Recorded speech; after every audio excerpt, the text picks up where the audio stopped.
What is up YouTube? It's Fizzman, and in this video we're gonna talk about self-worth. This video is the first of the series under the subject time, in which I mentioned in my previous video, so hope you like it. Sit back, relax, and enjoy the show. Okay, initially we're gonna talk a bit about your self-worth, or what defines it. Then after, I'll give a method on how you can improve it. Self-worth. Online dictionary says it's equivalent to self-esteem. Not much of a definition, but in my general opinion, I would say that it's something for you to determine where you stand among the rest of the people in the world. So, how do you get an idea of your worth? This notion came from a piece of writing I wrote some time ago, an advice I gave to many people back in high school, stating that talents and achievements is what emphasizes your worth. Talents are the actions you're capable of doing.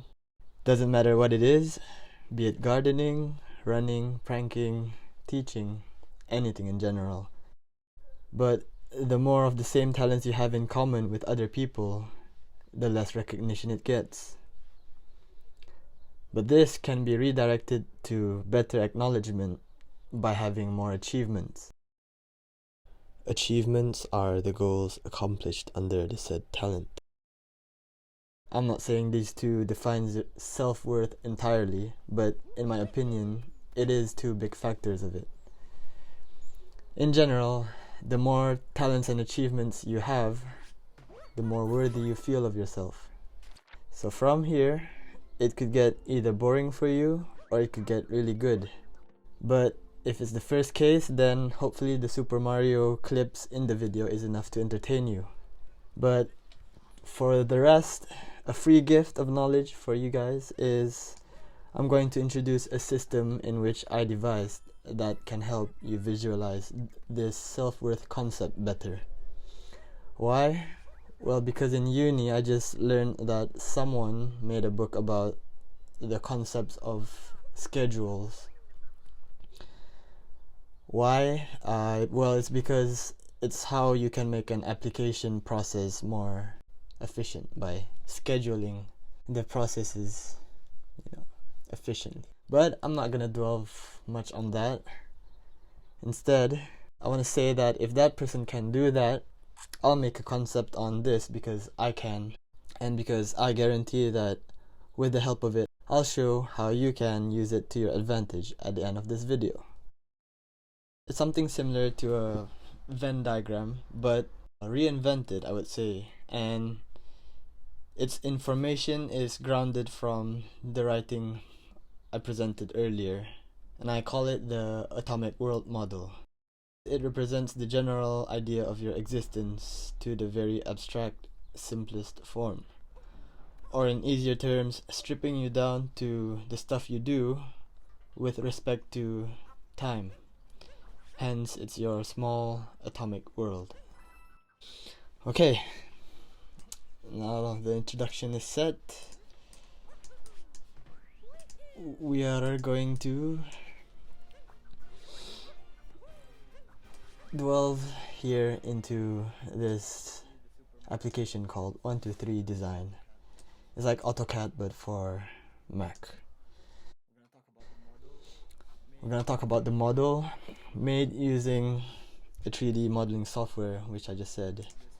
The structure would contain a sphere where its area defines you in terms of your age.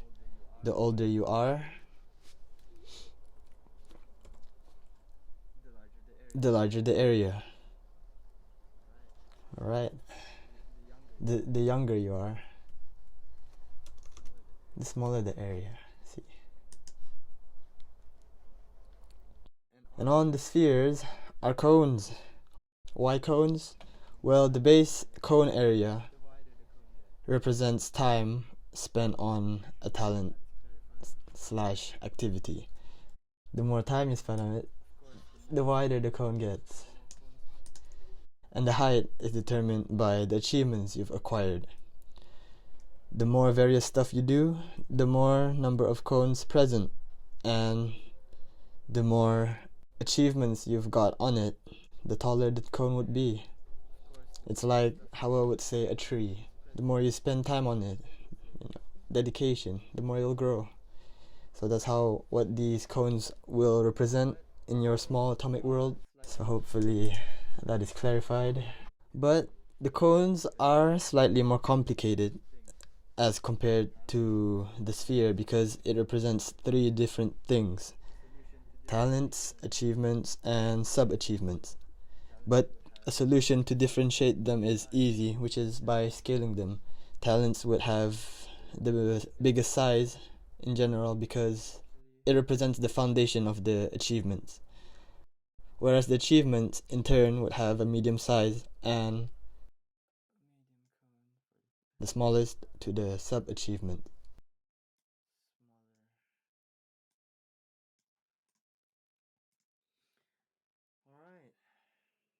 Let me just reassure that you don't actually need to calculate the values.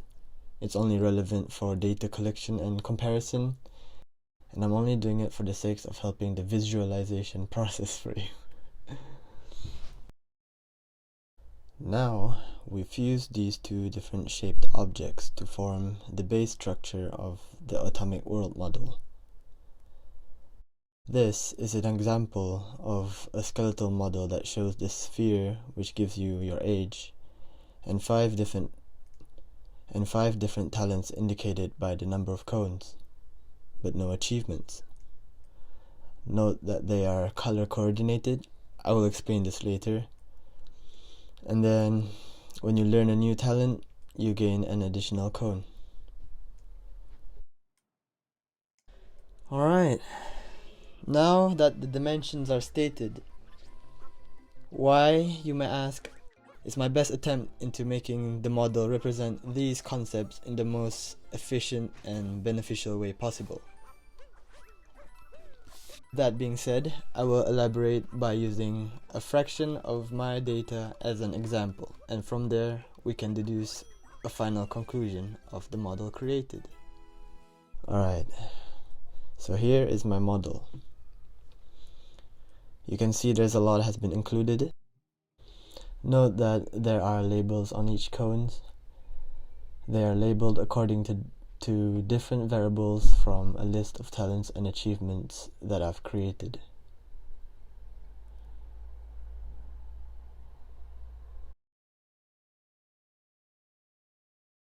Here you can see a sphere in the center which represents me. The large cones touching the sphere are my talents. The smaller cones around the large cones are the achievements, and the tiny cones around the medium-sized cones are the sub-achievements. So now, with the observance of my model, we can deduce a few things. We'll talk about one activity that I do. I just learned how to 3D model just to create these images for your eyes, because I have them in my brain, but they're for you. But because of it, I've learned a lot about the properties and techniques about 3D modeling, which are equivalent to achievements in a small amount of time. And because of that, the cone representing it has made a significant growth that it even outgrown some of my other existing cones. Why? Because I didn't spend time on the other cones, or I didn't spend time on the other activities. We can then also make comparison. By comparing the cone sizes, it can show which activity you are more interested in. Here you can see my cone that represents Pokemon under the gaming talent cone is bigger than both 2048 and League of Legends. This means that I've spent a lot of time on Pokemon, and it's even as big as the gaming cone, which means most probably I started gaming with Pokemon. Now you'd realize that everyone's world model would be different based on how they would express it. So how do you think yours would look like? If a model has little to no cones, also termed an underdeveloped or an inexperienced model, it's something that I would say acceptable if it was a baby or a young child. It could also apply to someone that could be too much of a sleeper or someone who doesn't do anything much. Therefore, that person still has a lot to learn before he can contribute something to the world. If a model has multiple cones, then it's a developed world. But more cones does not necessarily mean advantages over less, but it does show experience. An interesting state here I dub the ghost in the shell phenomenon, when the area of the circle is larger than the spheres, which means it's something like a 50 years old of knowledge in a child's body.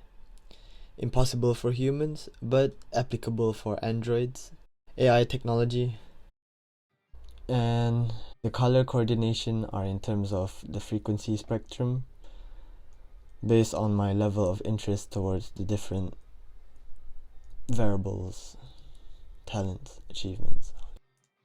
Why? Because the more interest I have of it, the more I can talk about it. Hence, it's maybe something I can share. It's more towards of organizing for personal use, but something you could implement as well.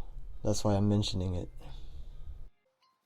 There's a lot you can deduce from just observing the structure of the model, but there's also a lot that you can deduce from the area of the sphere with comparison to each base cone area, such as when comparing between two circle areas, it would show which one is more significant than the other, meaning which one you've spent more time on, etc., etc.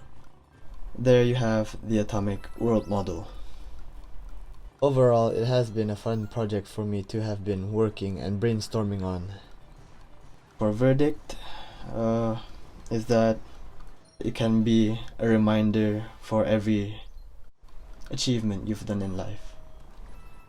You could also determine what skills you're missing to be able to do certain tasks and to achieve certain goals. Hence, you can choose whether to continue or to drop certain activities. Now for the questions like, what if I've done or do too many things to list? Now, this model would only be beneficial if the grouped information that you provide has a capability in contributing to the world. Meaning, if the talent/activity you do isn't beneficial for others, like picking your nose, then it's not advisable to be included. Not forbidden, but redundant. It also gives an overview of your actions and interest. And with the further help of Japanese concept ikigai, I believe that you could put this to use in enabling you to deduce a future career path. So that's one insight of life touched upon with respect to time. Hope it has been useful to some of you, and best of luck.